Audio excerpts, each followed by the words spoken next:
Okay. All right. Thank you so much for letting me observe your class today. I have a couple of questions about your lesson. What would you define as your target lessons, your targets for the objective? Understanding the difference, discussing, and writing about implicit and explicit text. Good. And how did today's lesson relate to previous lessons or upcoming lessons?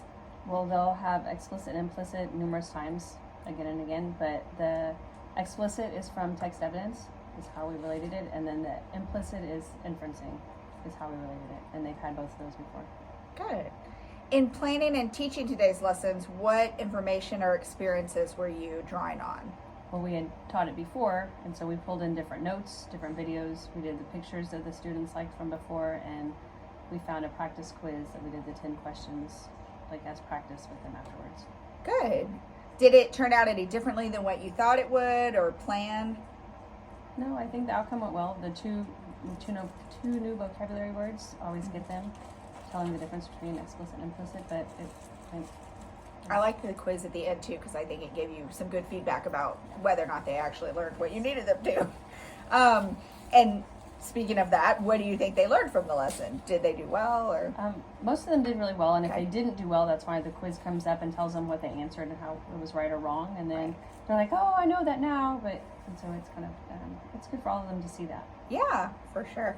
And how do you assess? We talked about the quiz. So the quiz is, I'm guessing, is your assessment for the lesson. Right, well, today was just the practice, and then tomorrow they'll actually have the quiz. And so they'll do it tomorrow. Today we did 10 questions. They'll do the 20 questions independently. On their own. Yeah. Okay. Okay, good. And what steps did you take to plan the lesson? Well, we looked at the TECs, and we looked at how we've done things before, and the year at a glance of when would be a good time for us to start with the implicit and explicit. Okay.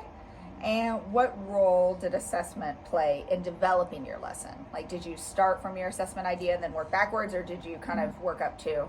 We started with STAR assessment because that's where they're going to see the vocabulary words, and they're going to have to tell the difference between them there. So we kind of worked backwards from that. Okay. And how did you ensure that your instructions aligned to your TECs? Well, we looked at the TECs before. We looked at STAR and then looked at the TECs and then planned from there. Okay.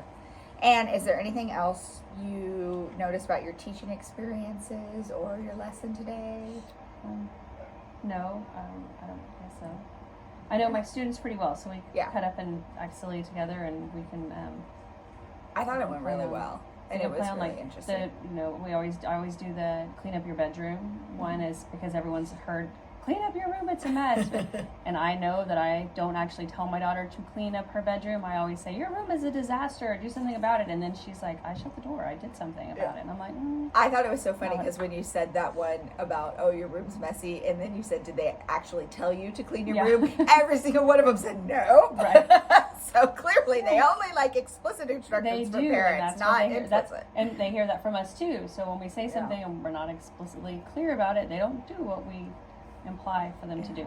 Well, thank you so much. I appreciate your time, and thank you for letting me watch your lesson. Oh, no worries. Anytime. Thank you.